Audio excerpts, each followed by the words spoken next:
एक रोज नवाब अवध की बेगम ने उनसे कहा कि हमें हमारा दुपट्टा रंगना है, आप सल्तनत से किसी बेहतरीन रंगरेज को दरियाफ्त कीजिए और हमारा दुपट्टा रंगिए।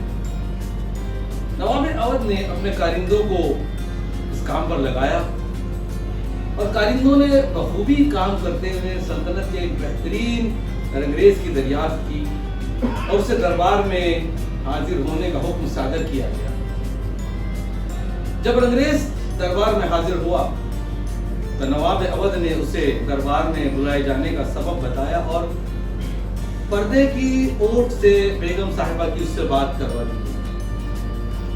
बेगम साहिबा ने रंगरेज से कहा कि हमें हमारा दुपट्टा रंगना है, आप रंग दीजिए। रंगरेज ने कहा, बेहतर बेगम साहिबा, पर दुपट्टा किस रंग में रंगना है? इस पर बेगम ने जवाब दिया कि दुपट्टा तो शमा के रंग में रंगना है। रंगरेज खामोश खड़ा रहा कुछ वक्त और फिर चला गया। कई दिन गुजर गए, न रंगरेज आया, न उसकी कोई खबर, न ही उसने दुपट्टा रंगा। जब इस बात की शिकायत बेगम ने नवाब साहब से की तो नवाब अवध ने रंगरेज को फिर दरबार में हाजिर होने का फरमान जारी किया। कारिंदों ने जब उस तक ये पैगाम पहुंचाया, रंगरेज फिर दरबार में हाजिर हुआ। नवाब साहब ने अपनी बरहमी, अपनी नाराजगी का इजहार करते हुए उससे कहा कि भाई, आपने अब तक दुपट्टा क्यों नहीं रंगा? तब रंगरेज ने कहा, जान की अमा चाहूं तो कुछ अर्ज करूं कि इसमें मेरी तो कोई खता नहीं। दरअसल बेगम साहिबा मुझसे सही तरीके से रंग नहीं समझा पाई। नवाब साहब ने कहा कि उन्होंने तो कहा था आपसे कि दुपट्टा शमा की रंग में रंगना है। अंग्रेज ने कहा, बिल्कुल सही। नवाब साहब, बेगम साहबा ने कहा था कि दुपट्टा शमा के रंग में रंगना है, पर जनाब आली, आप तो बखूबी जानते हैं कि शमा तो जलती है हर रंग में सहर होने तक। बेगम साहबा ने यह नहीं बताया था कि दुपट्टा शमा के किस रंग में रंगना है, इसीलिए हमने दुपट्टा नहीं रंगा। हाज़रीन महफिल, जिस तरह शमा के कई रंग होते हैं, उसी तरह बल्कि उससे भी कहीं ज्यादा इश्क के रंग होते हैं। तो आइए हम और आप आज ऐसे ही इश्क के मुकद्दस, नायाब, बेजोड़ और एक अनोखे सफर की दास्तानों की याद ताज़ा करें। तो चलिए चलते हैं ऐसे ही एक नायाब, बेजोड़ और अनोखे मोहब्बत की दास्तान के सफर पर। इश्क जले तो जले ऐसा।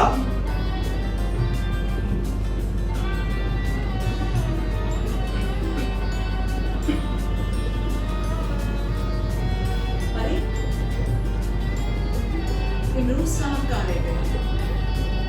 मुझसे तो फोन पर कह रहे थे कि वक्त के बड़े पाबंद हैं, और इस वक्त है कौन सा शेर लिख रही थी मैं वो? हाँ, इश्क जले तो जले ऐसा। जी आता। अरे इमरोज साहब, दरअसल मैं एक शेर लिख रही थी, इश्क जले तो जले ऐसा। और मैं चला है, अब मौज कीजिएगा, मैं बाद में आ जाता हूँ। अरे अरे ठहरिए तो सही, आइए तशरीफ रखिए, मैं शेर फिर लिखूंगी। आइए।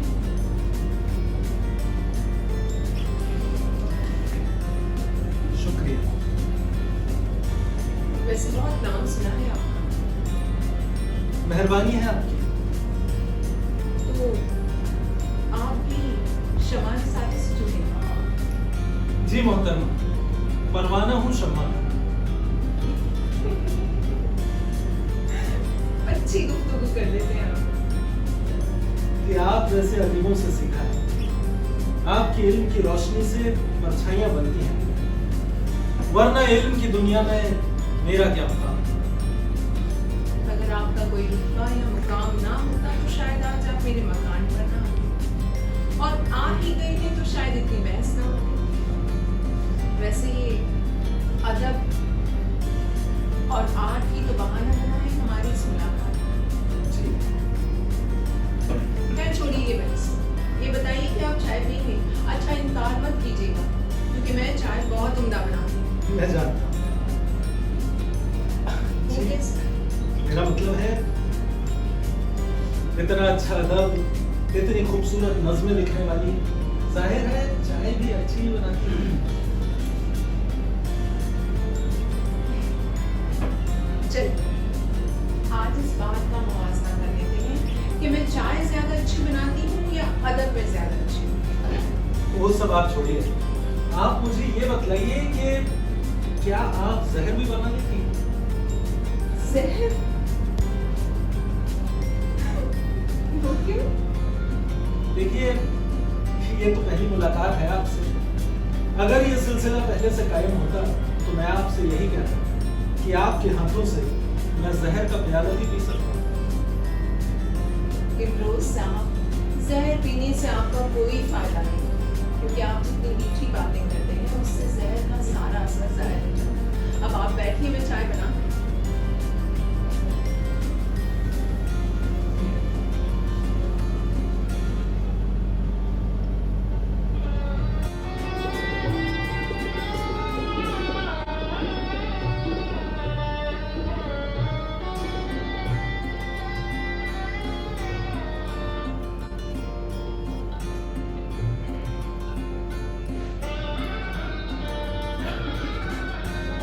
तुम मिले तो कई जन्म मेरी नब्ज में धड़के, तो मेरी सांसों ने तुम्हारी सांसों का घूंट किया, तब मस्तक में कई काल पलट गए। एक गुफा हुआ करती थी जहां मैं थी और एक योगी। योगी ने जब बाजुओं में लेकर मेरी सांसों को छुआ तब अल्लाह कसम यही महक थी जो उसके होठों से आई थी। ये कैसी माया, कैसी लीला कि शायद तुम ही कभी वो योगी थे या वही योगी है जो तुम्हारी सूरत में मेरे पास आया, और वही मैं हूँ और वही मैं।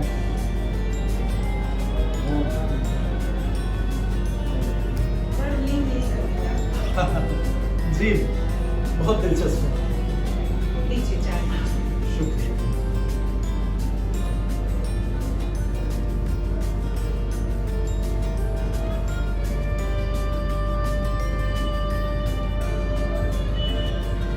अब बताइए कि चाय तो वाकई लाजवाब है। अब बताइए कि मैं चाय ज्यादा अच्छी बनाती हूँ या मेरा अदब ज्यादा अच्छा है? जरा मौका दीजिए।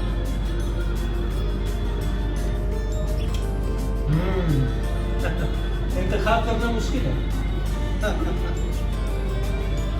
अच्छा मुझे ये बताइए कि आप अपने तमाम वर्क किस तरह चाहती हैं?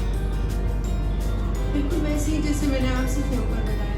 जी लेकिन मैं चाहता हूँ कि उन सबके साथ आपके लिए एक तस्वीर लगा दी जाए।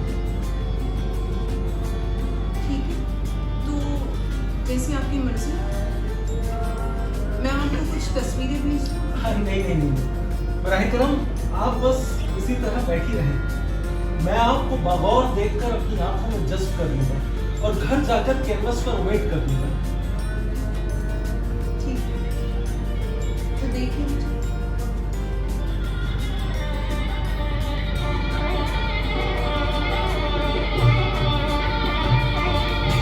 देख लिया? नहीं बस आप इसी तरह उठिए। बस थोड़ा सा। हाँ देख लिया, देख भी लिया और देखकर अपनी आंखों में जज्ब भी कर लिया। बस अब मुझे इजाजत दीजिए। अरे सुनिए तो सही। ओहो, क्या हुआ? यहाँ आइए। कहाँ? यहाँ सीधे चल जाइए। देखिए। आँख पर से हाथ हटाइए। ओहो, पूरी तस्वीर मिट जाएगी। कहिए अब क्या? आप मेरी किताब के बरक बहुत जल्दी बना कर लीजिए। हाँ जी जरूर, इजाजत दें। पेंटर साहब भी इतने दिलचस्प हो सकते हैं मैंने सोचा नहीं।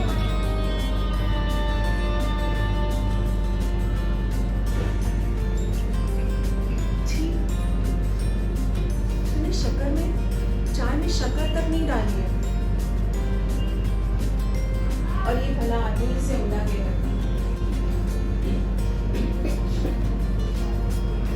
कहते हैं एक बार अगर किसी ने अपने दिल में इश्क का दिया जला लिया तो फिर उसे कोई नहीं बुझा सकता, न आंधी न तूफान न वक्त न हालात। उस इश्क के दिए की रोशनी में वो सिर्फ न अपने महबूब को अपने लिए संवरता देखना चाहता है, बल्कि खुद भी अपने महबूब के लिए संवरता है। उस इश्क के दिए की रोशनी में मुनव्वर अपने महबूब के वजूद को वो बस निहारता रहता है, महू हो जाता है, उसमें जज्ब हो जाता है। वो बस उसे पाने की अधेड़ बुन में लगा रहता है, उलझा रहता है। उसे तो इस बात का भी पता नहीं रहता है कि समाज क्या कहेगा, उम्र क्या है, मजहब क्या है।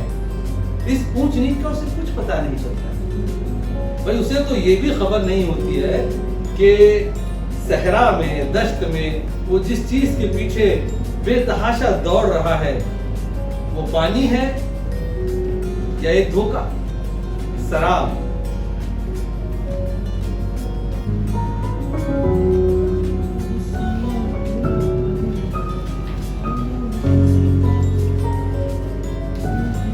इमरोज, कौन? मुझे नहीं पहचान रहे? नहीं, कौन है आप? सच कहते हैं लोग कि इश्क का बुखार अगर सर चढ़ जाए तो इंसान खुद को भी नहीं पहचानता। मैं तुम्हारा ज़मीर हूँ इमरोज। जमीन? मेरा हाँ। जमीन? भाई बड़े बड़े गैरतमंद मालूम पड़ते हो जमीर भाई। मतलब अरे मतलब ये कि अभी अभी किसी को और किसी की यादों को अपने दिल में बसाया था मैंने, और तुम घुटन महसूस करने लगे, और वो भी इतनी के मलामत करने के लिए, शिकायत करने के लिए बाहर आके न जाने कहां से बात कर रहे हो। इमरोज, अरे जमीर भाई देखो, ऐसा है कि किसी को किसी से वालेहाना इश्क हो जाने पर दुनिया वालों को उससे मलामत करते, हसद करते, चिढ़ते तो बहुत देखा था, लेकिन अपने खुद के ज़मीर को मलामत करते और मुखालिफत करते पहली बार देख रहा हूँ। मैं क्यों परेशान होऊंगा? हैरान परेशान तो वो होता है कि इश्क की ठंडी ठंडी आग में चलता है, जैसा कि तुम जल रहे हो अभी और परेशान हो रहे हो। किसने कहा कि मैं परेशान हूँ? परेशान हो तभी तो तस्वीर से बातें कर रहे हो, वरना फोन पर सीधे अमृता से बातें ओ करते। Hello hello hello hello hello Zameer भाई, कहाँ हो?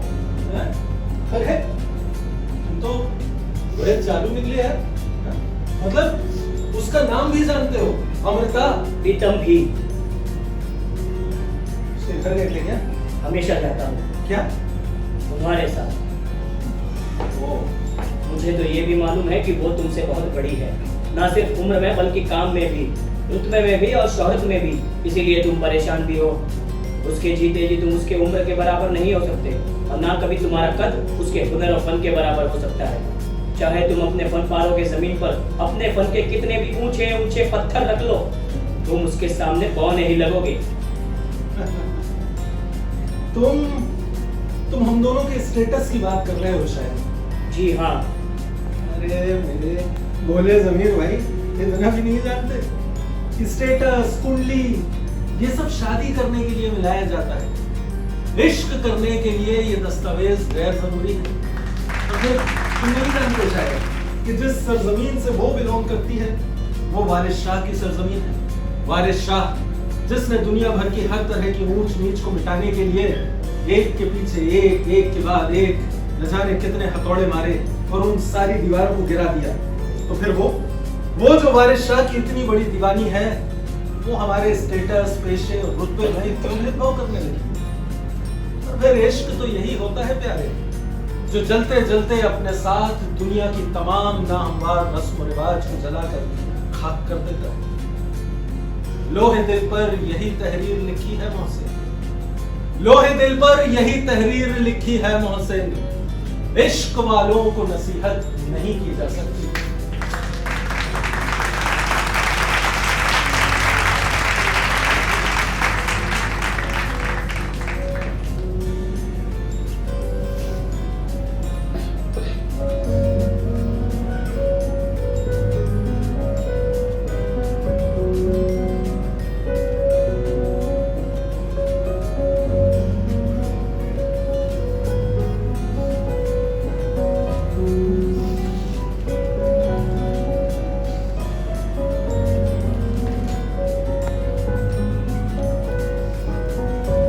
साहिल,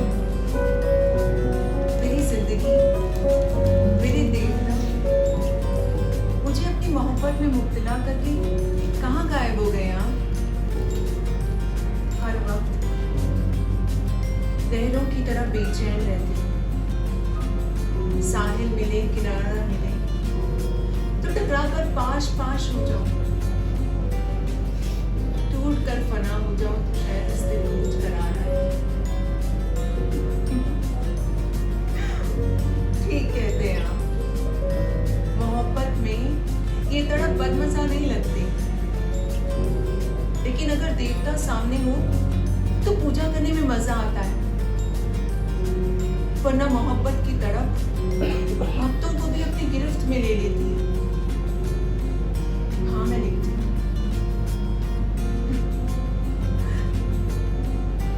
मगर एक मुसन्निफा लिखे भी तो क्या लिखे? कलम हाथ में होता जरूर है, लेकिन दिल की तरफ इसे जुम्बिश नहीं दे पाती। अब मुलाकातों का सिलसिला बहुत दराज होता जाता है। आपको मुझसे जल्दी जल्दी मिलने आना, बहुत जल्दी जल्दी, बिल्कुल मेरी सांसों की तरह। अगर आप मिलने नहीं आ सकते तो कम से कम वादा तो कर ही सकते हो, ताकि मैं खिलूं, नाजुक कलियों की तरह खिली रहूं आपके आने का। तो फिर करो वादा, प्लीज अभी वादा।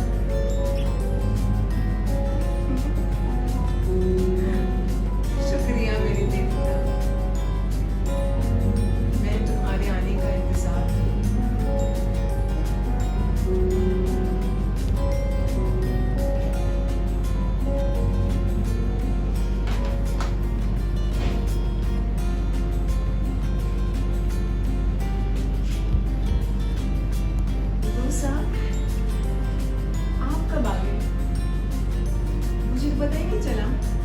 कुछ वक्त हो गया मुझे आके।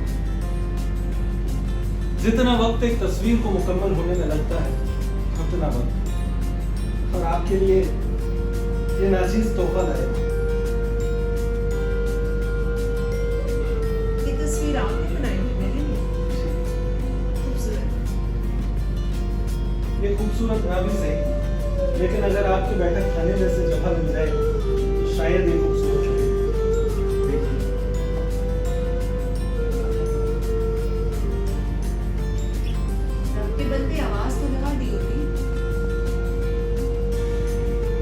आवाज लगाकर भी तब भी मेरी आवाज आप तक पहुंचती नहीं, क्योंकि आप खुदा की हसीन कायनात में तवाफ कर रही थी, उसकी कायनात में हिचकोले खा रही थी, झूले झूल रही थी। मैं आवाज लगाता तो मेरी आवाज आपके कानों पर पड़ती, पर आपको सुनाई नहीं देती। अभी तो मैं आपकी आवाज सुन सकती हूँ, बताइए क्या कहना चाहते हैं? जी, क्या कहूँ,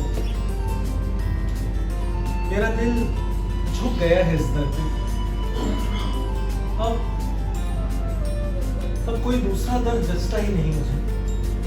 दैरो हरम से ज्यादा अकीदत हो गई है मुझे इस दर्द से बरकतें। हाँ, बरकतें। अब किसी और नाम से आपको पुकारना अच्छा नहीं लगता। लेकिन क्यों?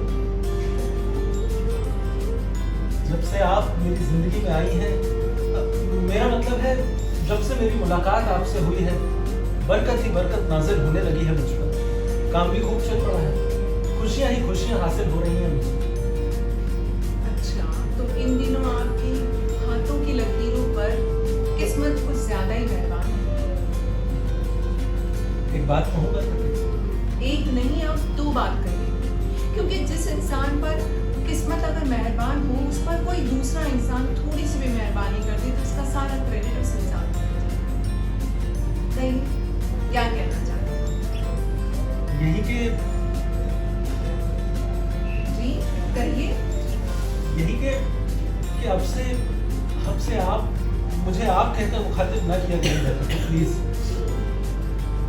क्यों? मैं दरअसल मैं कुछ तब्दीली चाहता हूँ। तब्दीली? कैसी तब्दीली? मैंने कहा ना कि कि आपसे मिलने के बाद मेरी जिंदगी बदल गई है। मेरी सुबह, मेरी शामें, मेरे दिन, मेरी रात सब कुछ बदल गया है बरकतें। ऐसा लगता है जैसे किसी ने मेरी जिंदगी के सूने कैनवस पर खूबसूरत रंग भर दिए।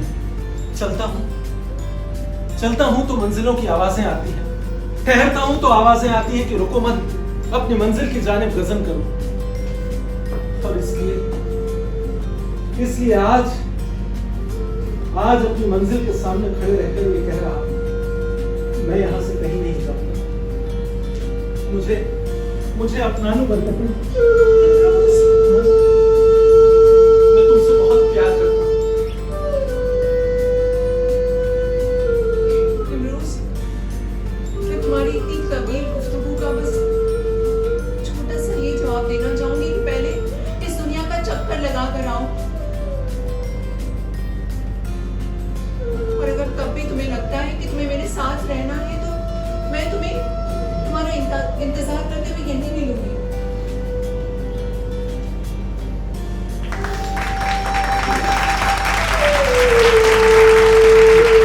लगा लिया, देखा है दुनिया, कर लिया फैसला, मेरी दुनिया, मेरा स्वर्ग, सब कुछ यही है बरकतें। मैं यहाँ से कहीं नहीं जाऊंगा, क्योंकि मैं तुमसे बहुत मोहब्बत करता हूँ। इमरोज, तुम समझते क्यों नहीं? तुमसे प्यार नहीं करती, मैं किसी और से प्यार करती हूँ। मैं जानता हूँ बरकतें, और उस खुश नसीब का नाम भी जानता हूँ, लेकिन मुझे इससे कोई फर्क नहीं पड़ता कि तुम किससे प्यार करती हो, किसे चाहती हो। मैं तो बस इतना जानता हूँ कि मैं तुमसे बेहद मोहब्बत करता हूँ और जिंदगी भर करता रहूंगा।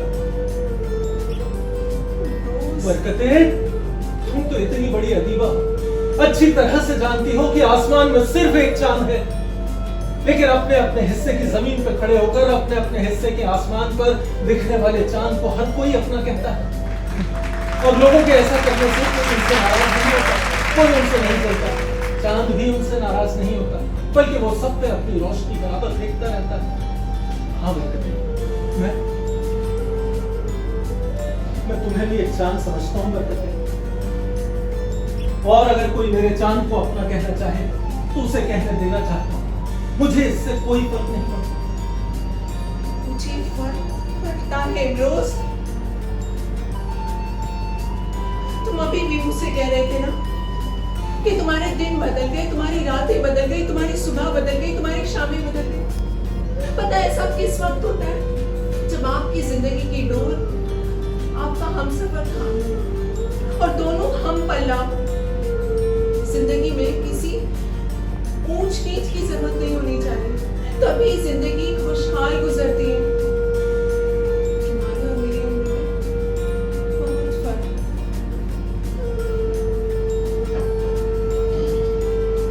जिंदगी की डोर बहुत ऊंची नीची रहेगी। अपनी खुशहाल जिंदगी बर्बाद मत करो रोज।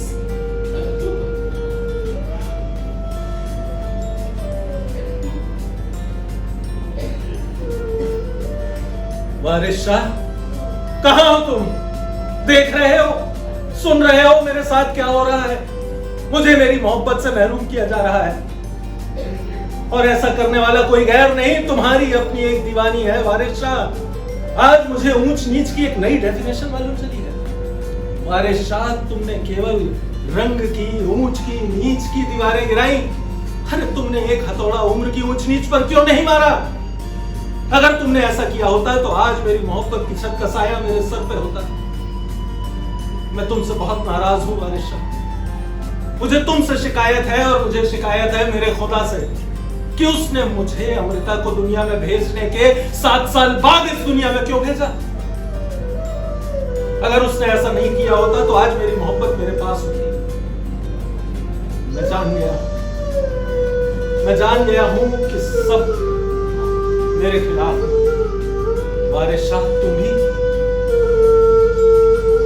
और खुदा भी।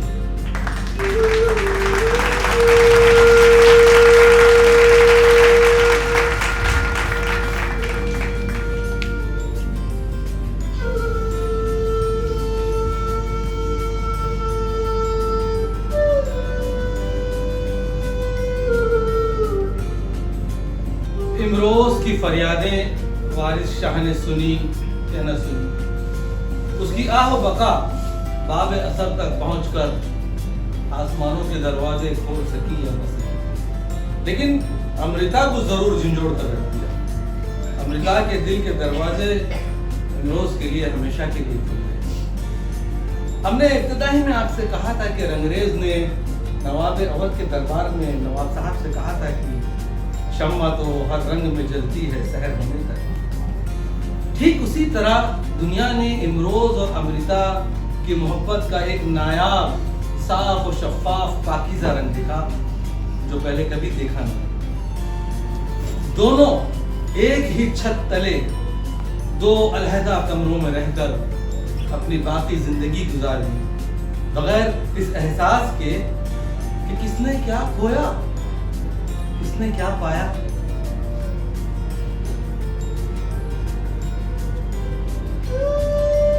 इश्क भले भले ऐसा कि जिंदगी भर फलता जाए, इश्क जले तो जले ऐसा कि जिंदगी के बाद भी जिंदगियां महकाए। ये कहाँ लिखा था मैंने?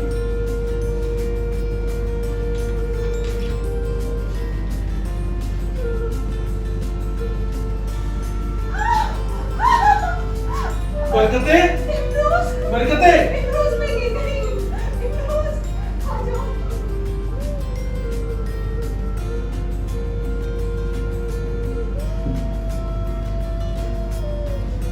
छोटे बड़े लिखने वाले सब लिखते हैं, कोई अफसाने, कोई नज्म, कोई गजल, कोई शायरी, कोई तहरीर, कोई कहानी, कोई किस्से लिखता है।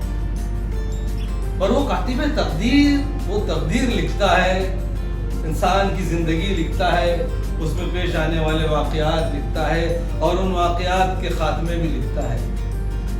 वो मालिक कुल है, सारे जहां का मालिक, होनी अनहोनी का दाता। वो जो चाहे तो सुबह को शाम में तब्दील कर दे और शाम को सुबह कर दे। वो जो चाहे तो कभी सुबह हो ही नहीं और कभी रात आए ही नहीं। वो तमाम फैसलों का मालिक है। अनहोनी होनी उसी के हाथ में है। ऐसी ही एक अनहोनी इन दो फनकारों की जिंदगी में पेश आई। ये जो चीख सुनी थी ना अभी आपने, ये अमृता की चीख थी। अमृता फिसल कर गिर पड़ी और उनके कूलों की हड्डी टूट गई। वो फिर कभी चलने फिरने के काबिल न रही।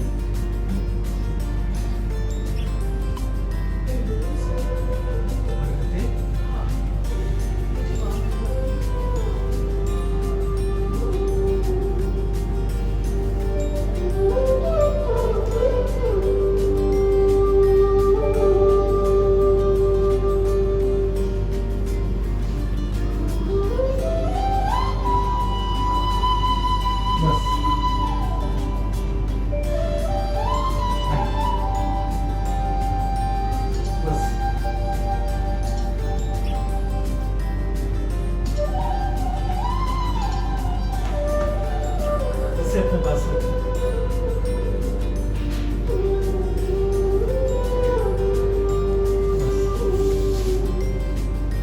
अब आराम करिए। देखिए, डॉक्टर ने आपको चलने फिरने से बिल्कुल मना किया है। आपकी जो भी जरूरतें हो मुझसे कहिए, मैं आपकी हर जरूरत का ख्याल रखूंगा। आपको कोई परेशानी ना हो। बरकते, तुम्हें फिक्र करने की कोई जरूरत नहीं। इमरोज, मुझे तुम्हारी फिक्र होती है। मेरी फिक्र? हाँ, एक सवारी आया था मेरे दरवाजे पर कुछ मांगने के लिए। मैं उसे कुछ दे ना सकी और आज उस सवाली को अपनी झोली मुझको लुटानी पड़ी। बरकते, इश्क में लुटने लुटाने का हिसाब कमजोर रखा करते हैं। और फिर वो इश्क इश्क ही क्या जिसमें अपना सब कुछ लुटाकर फना न कर दिया जाए। इमरोज, तू मुझे छोड़कर चले जा। किसी और रास्ते पर, किसी और मंजिल पर। इश्क वालों के लिए रास्ते ही मंजिल होते हैं। रोज मैं इस घर के एक कोने में पड़ी रहती हूँ, टूटे हुए कलम की तरह। मेरी जिंदगी बदल गई, मेरे दिन बदल गए, मेरी रातें बदल गई, मेरी लिखाई फीकी पड़ गई। मैं तुम्हें कोई सच्ची खुशी नहीं दे सकती। तुम्हें इस घर में दुख और तकलीफ के सिवा कुछ नहीं मिलेगा।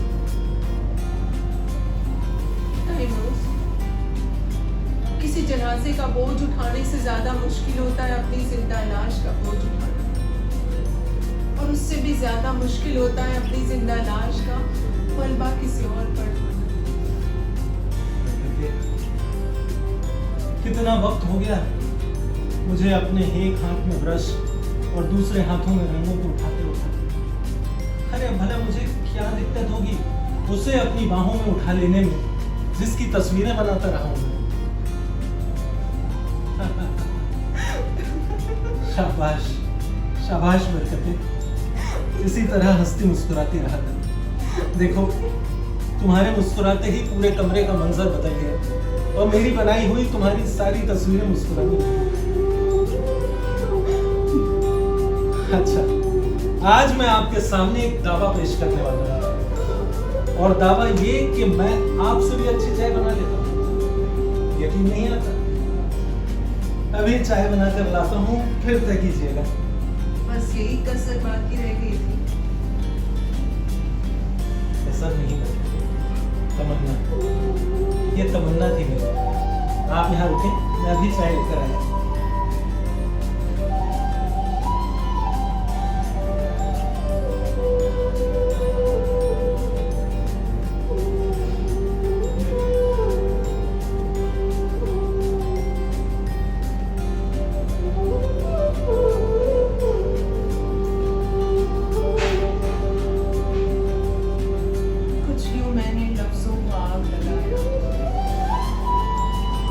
जिंदगी को एक नए रूप में सजाया, दम तोड़ गई जहां हजारों ख्वाहिशें, उसी जगह मैंने कलम अपनाया। चाय तैयार है, चाय तैयार है। लीजिए, चाय पीजिए और बताइए कि मेरा दावा सही था या नहीं।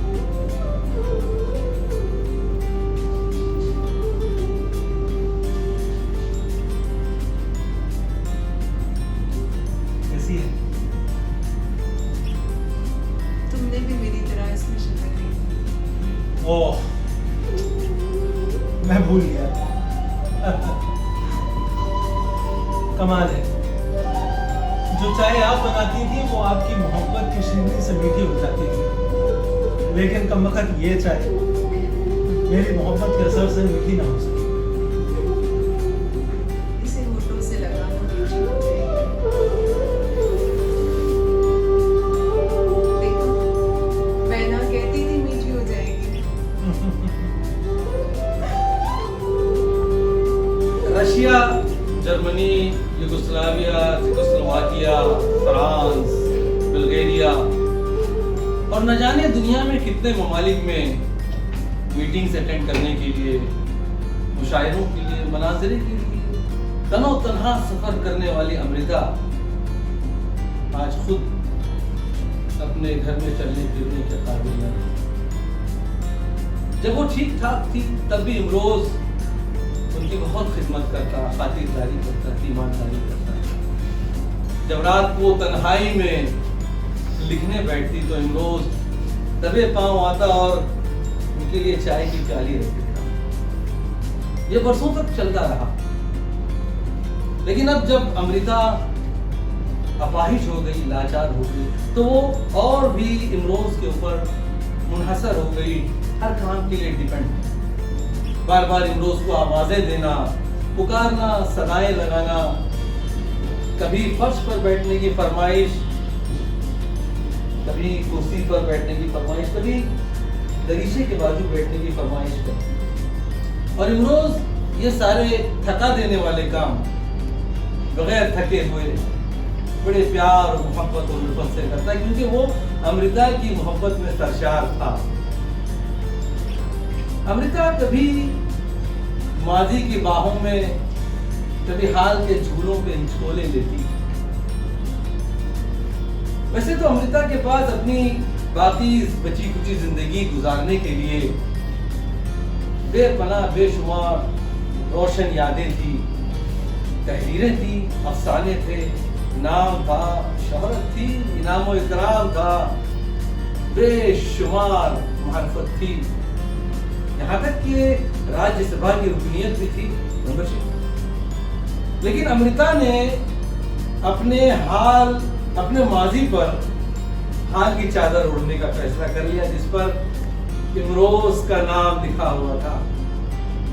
इन दोनों के खतो किताबत से हमें ये पता चलता है कि दोनों में कितनी वालहाना मोहब्बत और एक दूसरे के लिए कितना लगाव था। लेकिन न जाने ये उनकी मोहब्बत जो उनके खतूत में झलकती थी, जो उनकी तहरीरों में झलकती थी, वो एक महदूद दायरे तक ही रह गई, उस दायरे के बाहर ना सकी। इमरोज के लिए लिखी गई अपनी एक नज्म में वो कहती हैं, अजनबी, तुम मुझे जिंदगी की शाम होने पर क्यों मिली? मिलना ही था तो दोपहर में मिलते। अब तो जिंदगी का सफर खत्म होने को, कम से कम दोपहर की रात तो देखते। अजनबी,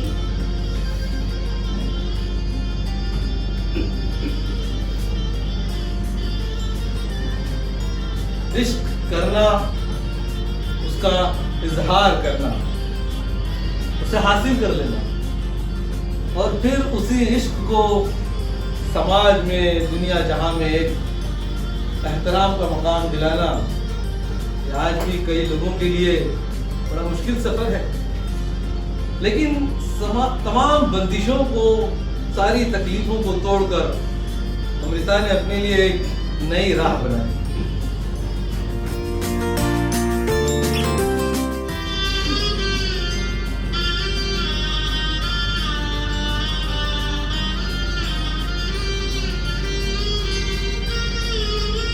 पहचाना मुझे?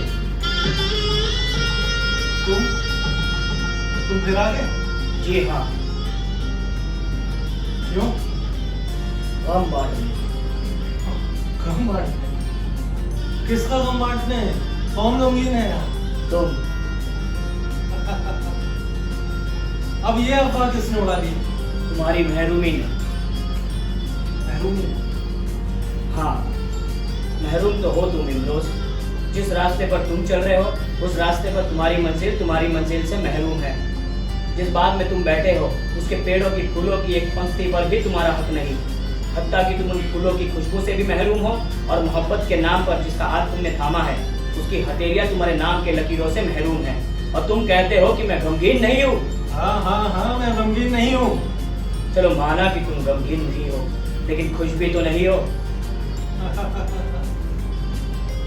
कहाँ हो ज़मीर भाई? इधर आके मुझे देखो। मैं बहुत खुश हूँ। ये सुनकर मुझे ऐसा लगा कि तस्वीर को शोक रंग की बजाय गलती से फीके रंग से रंग दिया तुमने। देखो इमरोज, इश्क की बारिश में मन सिर्फ खुद को भिगाना नहीं चाहता, बल्कि मन तन को भी गीला होता देखना चाहता है, ताकि दुनिया वाले भी दोनों के इश्क को जान ले। अगर तुम्हारी बातें सच मान ले, तो फिर ये कहना पड़ेगा कि तुम दुनिया के पहले इंसान हो जो तमाम तर महरूमियों के बावजूद भी खुशी के शादियाने बजा रहा है। यही समझ लो। छोटी आस पर किसको बहला रहे हो इमरोज? खुद को, दिल को, या मुझे? देखो, पोसीदा और बेरोगन दीवारों के तारीख खंडर में दीप जलाना फजूल है इमरोज। चिराग उस इमारत में जलाओ जिसकी दीवारें रोशनी रिफ्लेक्ट कर सके, ताकि दीवारें भी मुनव्वर हो जाए और दीप जलाने वाला भी नूर से महरूम ना रहे। ज़मीर भाई, इश्क में महरूमी का शिकवा कमजोर किया करते, और कुछ इश्क ऐसे ही होते हैं पगले, जो जलते जलते अपनी साथ पूरी दुनिया में इश्क की आग लगा देते हैं। तुमने मजनू का नाम तो सुना होगा। मिस्टर जमीर, मजनू, जानते हो जब लैला के घर खैरात बंटती थी तो मजनू खैरातियों का भेष धर के खैरातियों की कतार में जाके खड़ा हो जाता। लैला सबको खैरात देती, लेकिन जब मजनू का नंबर आता तो वो उसे पहचान जाती, उसे खैरात न देती, उल्टा उसका कांसा तोड़ देती। और इस पर मजनू खुश हो जाता, झूमने लगता, शोर मचाता और लोगों से कहता कि लैला ने जो सबके साथ किया वो उसके साथ नहीं किया। इसका मतलब ये कि लैला का उसके साथ कुछ न कुछ तो मामला था। मियां, खुशफहमी का जहर सांपों के जहर से भी ज्यादा खतरनाक होता है। खुशफहमी? मेरे बगैर उसकी रातें नहीं होती, ये मेरी खुशफहमी है। मेरे बगैर उसका सवेरा नहीं होता, ये मेरी खुशफहमी है। हम दोनों रोज एक दूसरे को खत लिखते हैं और अगर खत का जवाब आने में देर हो जाए तो दोनों बेचैन हो जाते हैं, ये खुशफहमी है। हाँ, खुशफहमी है ये तुम्हारी। तुम ही कहते थे और लिखा भी है तुमने कि जब तुम अमृता को स्कूटर पर बैठा कर घुमाते थे या फिर कहीं उसे छोड़ने जाते थे तब उसकी उंगलियां तुम्हारे पीठ पर कुछ लिखा करती थी और तुम समझ जाते थे कि वो साहिर का नाम लिख रही है। समीर भाई, ये खुशफहमी नहीं, हकीकत है। ये हकीकत है कि मेरे बगैर उसके दिन नहीं ढलते। ये हकीकत है कि मैं अगर नजर ना आऊं तो वो मायूस हो जाती है। हाँ, मैं एतराफ करता हूं कि मैंने कहा था मेरी पीठ पर वो साहिर साहिर लिखा करती थी, लेकिन मैंने ये भी तो कहा कि मुझे इससे कोई दिक्कत नहीं, मुझे इससे कोई एतराज नहीं। मेरे सामने वो मुझे आशी आशी कहकर भी तो पुकारती है और तुम्हें सफाई देने की मुझे जरूरत नहीं। मुझे अपने इश्क को तुम पर जाहिर करने की जरूरत नहीं, लेकिन इतना समझ लो कि कोई किसी शायरा के शेर में, उसकी नज़्मों में बिना मोहब्बत के ढल नहीं सकता। जानते हो उसने मेरे लिए क्या लिखा है? वो कहती है कि अजनबी, तुम मुझे जिंदगी की शाम में क्यों मिले, जिंदगी का सफर खत्म होने को। अगर मिलना ही था तो दोपहर में मिलते, कम से कम दोपहर की ताक तो देख लेते।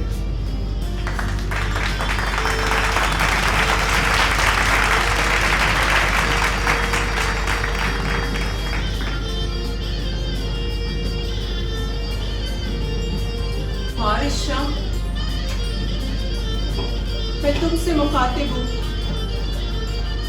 उठो कब्र में से और बोलो, जिंदगी की किताब का एक पन्ना खोलो, इंसाफ की किताब का, इंसानियत की किताब का। जब पंजाब की एक बेटी रोई थी तो तूने दास्तान लिखी, तीर की दास्तान। उठो वारिस शाह और कब्र में से बोलो, अपने पंजाब को देखो, जनाब दरिया में अब पानी नहीं बहता बल्कि खून बहता है। रांझा की बांसुरी अब टूट गई, सारे गीत गायब हो गए। कि पानी में किसने जहर मिला दिया?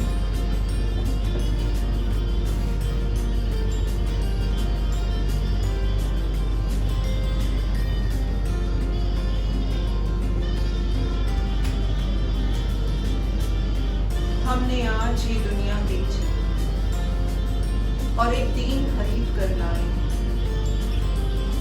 बात कुफ्र की है हमने आज ये दुनिया बेची। आज पंजाबी अदब को अपने अदबी जवाहर से मालामाल करने वाली ये नज्म जब अमृता प्रीतम ने लिखी तो चारों तरफ से उनकी मुखालफत हुई। वो आंखें जो फितने की, नफरत के गर्दो गुबार में भरी हुई कभी किसी दूसरे फिरके की तरफ उठती थी, उनका निशाना आज खुद अमृता प्रीतम है। लेकिन इस निडर अदीबा ने, इस शायरा ने अपना सफर, अपना अदबी सफर मुसलसल जारी रखा। अगर इन मुखालिफतों के जद में आकर, इन मुखालिफतों से डर कर या घबरा कर अपनी नज्म वापस ले लेती या इसे फाड़ देती तो आज पड़ोसी मुल्क में ये नज्म इतनी मोहब्बत और अकीदत के साथ न पढ़ी जाती जितनी मोहब्बत और अकीदत के साथ ये लिखी गई। अमृता की मुखालिफत का सिलसिला यहीं खत्म नहीं हुआ, हमेशा हर तरफ से उनकी मुखालिफत होती रही, कभी अखबार, कभी समाज, कभी मजहबी हलकों से। लेकिन इस शायरा ने बगैर किसी के आगे झुके, न किसी की तारीफ न किसी की तनकीद को खातिर में लाते हुए अपना मुसलसल कलम चलाती रही। और इनका कलम अदब की दुनिया में, इंसानियत की दुनिया में रोशनी फैलाता रहा और इसी रोशनी से वो अपनी अंदरूनी जिंदगी, अपने ज़मीर को भी मुनव्वर करती रही। हमने आज ये दुनिया बेची, हमने आज ये दुनिया बेची और एक दीन खरीद कर लाए। बात कुफ्र की है हमने आज ये दुनिया बेची। अंबर की एक पाक सुराही, अंबर की एक पाक सुराही, बादल का एक जाम बनाकर घूंट चांदनी पी है हमने। बात कुफ्र की है हमने। सपनों का एक थान बुना था, सपनों का एक थान बुना था, गजरे कपड़ा फाड़ लिया और उम्र की चोली सी है हमने। बात कुफ्र की है हमने। अपना इसमें कुछ भी नहीं है, अपना इसमें कुछ भी नहीं है। मांग की अपनी मौत के हाथों ये जो जिंदगी ली है हमने। बात कुफ्र की है हमने। बात कुफ्र की है।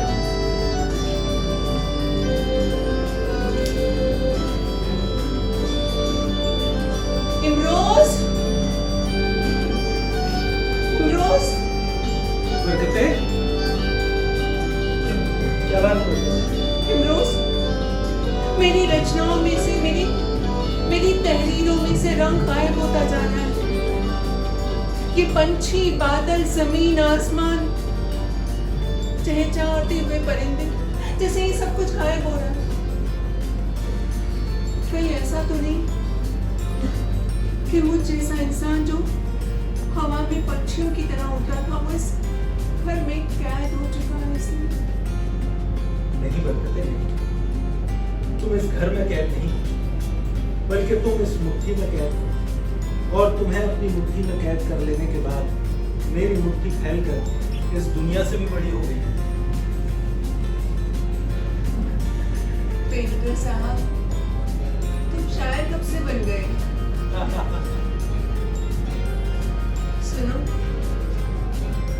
मुझे बाहर की ताज़ी हवा खानी चाहिए। वो कहते हैं ना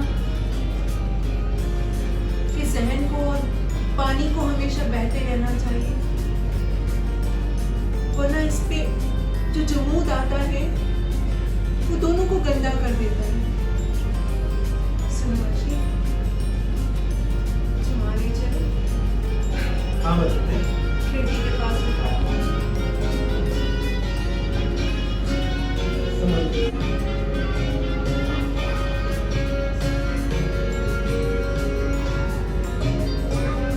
अब आप यहाँ बैठे, अपने जहन को तरोताजा करें और एक अच्छी सी नज्म लिख डालें। कोई जरूरत हो तो पुकार लें, मैं अंदर हूँ।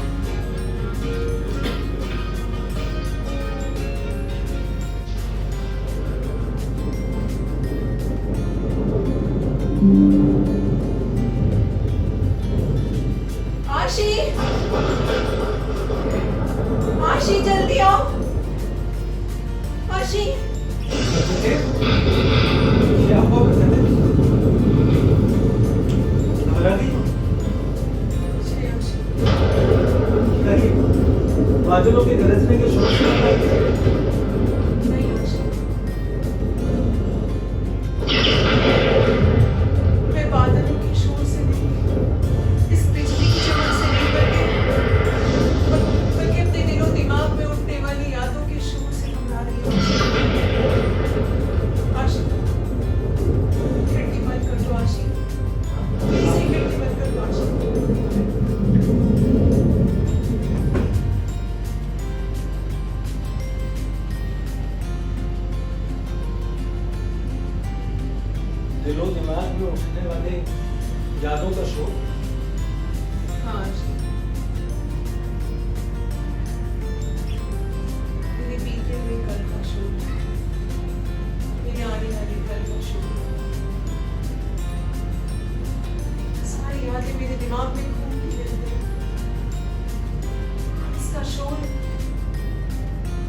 बादल की गरज और बिजली की चमक से कहीं ज्यादा है। मैं इसी से परेशान रहती हूँ। मतलब ऐसे सवाल क्यों पूछते हो जिसका जवाब तुम जानते हो? मैं जानता हूँ बरकते, लेकिन मैं तुमसे जानना चाहता हूँ। आशिक, मेरी पुरानी यादें मेरे लहू में ऐसे दौड़ रही हैं कि अब तो ये जान के साथ ही बाहर निकले।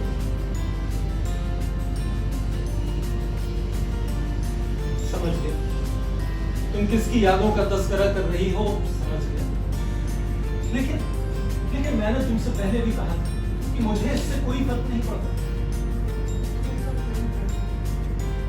अगर उसे तो फर्क पड़ता है, अगर उसे पता चलेगा तो वो आधा मुसलमान, जाम पे जाम पीने वाला इंसान मुझ काफिरा पर भी शिर्क का इल्जाम लगा देगा। आशिक, तुम कोई साफ सुथरा नहीं हो, क्योंकि कई बार इंसान के दिल की दीवारों पर पुरानी यादों की धूल जम जाती है।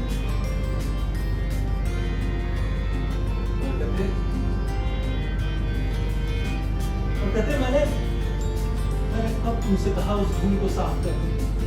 मैं तो बस इतना चाहता हूँ कि उसी धूल भरी दीवार पे एक तस्वीर मेरी भी लगा दी जाए। आशिक, तुम किस खंडर में खजाना ढूंढ रहे हो? अगर इस खंडर में कोई खजाना होता तो इस मकान का मकीन इसे छोड़कर कभी नहीं जाता। आशिक, जब अगर जिंदगी का सफर लंबा हो तो टूटी हुई लकड़ी का सहारा नहीं लेना चाहिए, और उसी तरह मोहब्बत के सफर में टूटी हुई लड़की का सहारा नहीं लेना चाहिए। तुम अपने लिए कोई दूसरा सहारा ढूंढ लो, वरना ये सफर बहुत मुश्किल हो जाएगा। तो कहते अगर तुम साथ हो तो मेरा हर सफर सुहाना है। तो कहते मैंने तुमसे मोहब्बत की। हाँ। और बरकते, जब लोग पंछियों के लिए दाने डालते हैं तो वो सब दाने चुग लेते हैं, लेकिन वही दाने अगर हवाओं में उछाल दो तो कुछ ही दाने उनकी चोंच में जाते हैं। तुमने किसी के लिए जमीन पर दाने डाले, मगर मेरे लिए मोहब्बतों के कुछ दाने हवा में उछाल गए। जितना मेरे नसीब में होगा मुझे मिल जाएगा। मेरे पास तुम्हारे लिए कुछ नहीं है। आखिर कब तक इस जिंदा लाश का जनाजा हाथों में उठाकर घूमते रहोगे? तुम एक दिन लाचार होकर मुझसे पेशा चुकाओगे। नहीं बरकते, मुझे कितना अरसा हो गया अपने एक हाथ में ब्रश और दूसरे हाथ में रंगों को उठाते उठाते, लेकिन तस्वीर मुकम्मल हो जाने के बाद वो रंग बोझ नहीं लगते, इनाम लगते। बरकते, मेरी हथेली पर कभी कोई रंग नहीं बचा तुम्हारे रंग के सिवा। बरकते, मैं न दर बदलता हूँ न दिल, न कभी आंखें खोलता हूँ। कुदरत से मिलने वाला सबसे बड़ा इनाम हो।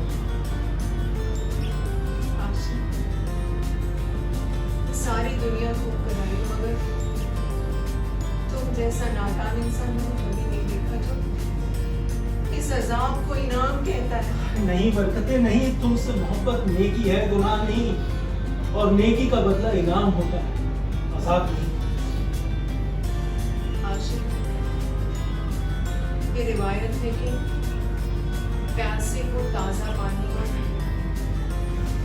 अच्छा पानी पिलाया जाए। भले ही मुझे तुम्हारे लिए दूसरा जन्म मिला,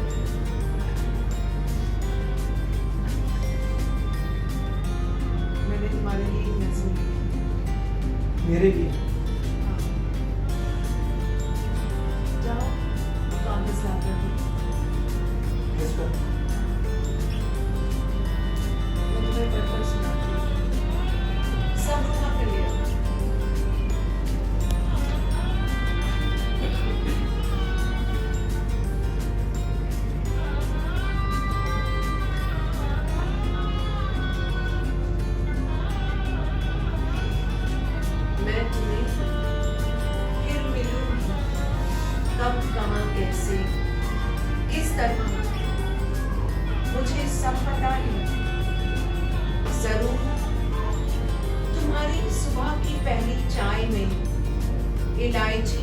महकूंगी, या जैसे पत्ती चाय का रंग सियाह करती है, मैं अपने इश्क के एक चम्मच डुबोए गरम चाय की प्याली बन तुम्हारी मखमली जुबान पे लगूंगी।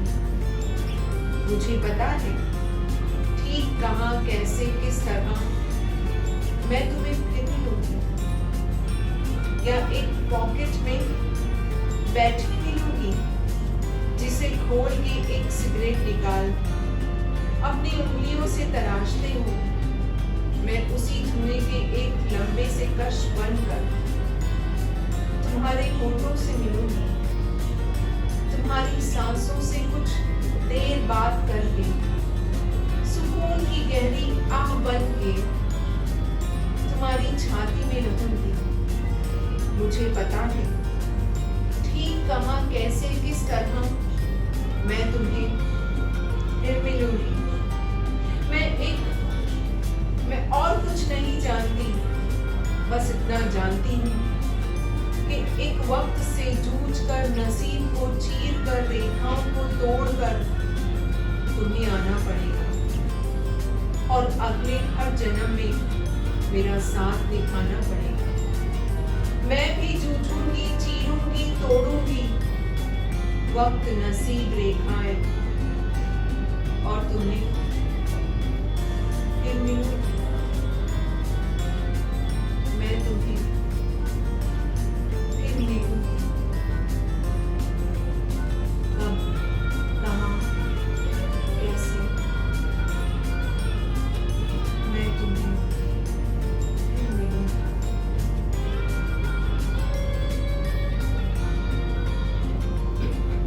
उसने जिस्म छोड़ा है साथ नहीं, उसने जिस्म छोड़ा है साथ नहीं। हाँ, अब वो पहले सी मुलाकात नहीं, लेकिन हम अब भी मिलते हैं, कभी तारों की छांव में, कभी बादलों की छांव में, कभी सूरज की किरणों की रोशनी में।